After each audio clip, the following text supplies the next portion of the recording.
బంగ్లాదేశ్లో ఇన్ని హత్యలు జరుగుతున్నప్పటికీ కూడా భారత్ ఎందుకు చూసి చూడనట్లుగా ఉంటుంది?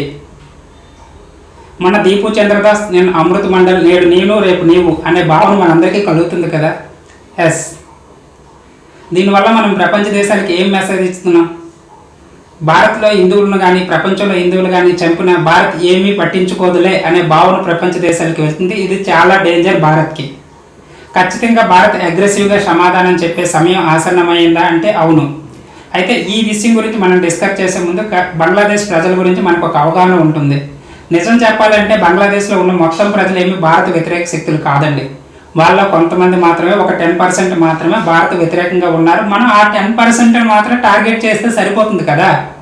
ఈ జమాతియా ఇస్లాం లేదా ఈ మహమ్మద్లా యూనస్ లాంటి వీళ్ళు మాత్రమే భారత వ్యతిరేకంగా శక్తులతో చేతులు కలిపి భారత వ్యతిరేక విధానాలు రూపొందిస్తున్నారు. ఎస్, నిజంగా మనం ఆలోచించినట్లయితే బంగ్లాదేశ్ ప్రజలేమి బయట వాళ్ళు కాదండి. వాళ్ళు మన సొంత అన్నదమ్ములు లాంటి వాళ్ళు కూడా ఒకప్పుడు భారతీయ పౌరులే. భారతదేశంలో పౌరులు ఎక్కడున్నా వాళ్ళు భారతీయ పౌరులే, వాళ్ళు మన పౌరులే అని నేను భావిస్తున్నాను. ఎస్, అలాగని వీళ్ళు ఎంత చేస్తున్నా మనం సైలెంట్గా ఉండడం అనే నా ఉద్దేశం ఏమీ కాదు. అయితే ఇప్పుడు సైలెంట్గా ఉన్న భారత్ ఏమైనా చర్యలు తీసుకున్నదా అనేదే మనందరికి వచ్చిన. ఎస్, భారత్ చర్యలు తీసుకుంది. మీరు ఆలోచించారో లేదో, మన డిసెంబర్ 25వ తేదీన తారిక్-ఈ-రహమాన్ అనే వ్యక్తి ఢాకాలోకి రావడం జరిగింది. ఇతను ఎవరో కాదు, జియావుల్ రహమాన్ యొక్క కొడుకు లేదా ఇప్పుడున్న ఖలీదా జియా, ఈ బంగ్లాదేశ్ నేషనలిస్ట్ పార్టీ ఏదైతే ఉందో దాని అధ్యక్షురాలు, వాడి కుమారుడే ఈ తారిక్-ఈ-రహమాన్ అనమాట. నెక్స్ట్ బంగ్లాదేశ్ ఎన్నికల్లో ఈ బంగ్లాదేశ్ నేషనలిస్ట్ పార్టీ ఏదైతే ఉందో ఇది ఎలక్షన్లో గెలవడం జరుగుతుంది, అధికారంలోకి రావడం జరుగుతుంది.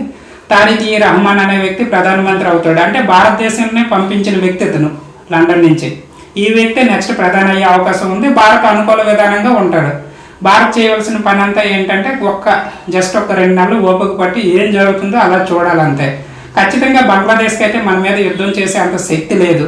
అయితే బంగ్లాదేశ్లో హిందువులు చంపేశారు కదా, న్యాయం మనకు జరగదా అని మీరు అనుకోవచ్చు. న్యాయం జరుగుతుంది. బంగ్లాదేశ్లో ఉన్న హిందువులందరినీ కూడా భారత్ పిలిపించుకోవచ్చు కదా, భారత్లో ఉంచుకోవచ్చు కదా అని మనకు అనిపించవచ్చు. ఎస్, ఖచ్చితంగా బంగ్లాదేశ్లో ఉన్న హిందువులందరినీ కూడా భారత్ పిలిపించుకొని భారత్లో ఉంచుకోవచ్చు. ఈ విషయంలో మనకి ఇజ్రాయెల్ రోల్ మోడల్గా ఉంటుంది. మనం చూడండి, ఆస్ట్రేలియాలో బండీ బీచ్లో ఒక సంఘటన జరిగితే ఇజ్రాయెల్ ఏ విధంగా స్పందించింది, ఈ ఏవైతే యూరప్ దేశాలు ఉన్నాయో యూరప్ దేశాలను ఏ విధంగా మాల్వ్ చేసింది, అమెరికాను ఏ విధంగా ఇచ్చేసిందో మనం క్లియర్గా చూసాం.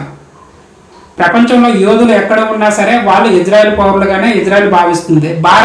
భారత్ కూడా ఆ విధంగా ప్రపంచంలో హిందువులు ఎక్కడ ఉన్నా సరే వాళ్ళు భారతీయ పౌరులుగానే భావించాలి అని నేనైతే కోరుకుంటున్నా.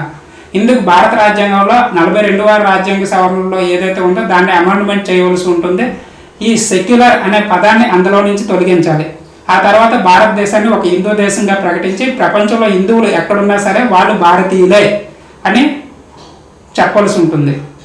ఒకవేళ ఈ నెక్స్ట్ వచ్చే గవర్నమెంట్ కానీ బంగ్లాదేశ్లో హిందువులతో ఈ విధంగా ఉన్నట్లయితే బంగ్లాదేశ్లో ఉన్నటువంటి ఈ హిందువులందరికీ కూడా ఒక విడిభాగాన్ని ఇచ్చి దాన్ని దేశం కింద ఏర్పాటు చేయాల్సి ఉంటుంది. ఇప్పుడు పాకిస్తాన్ ఏ విధంగా అయితే ఇడిపోయిందో ఆ విధంగా ఆ భూభాగాన్ని మన దేశంలో కలుపుకోవాల్సి ఉంటుంది. ఇప్పుడు ఏ విధంగా అయితే ఉక్రెయిన్ భూభాగాన్ని రష్యా కలుపుకుందో ఆ విధంగా బంగ్లాదేశ్లో హిందువుల కోసం ఏర్పాటు చేసిన భూభాగాన్ని మన ఇండియాలో కలుపుకోవాల్సి ఉంటుంది. ఈ విధంగా ఇండియా తన చర్యలు తీసుకోవాల్సి ఉంటుందని నేను భావిస్తున్నాను.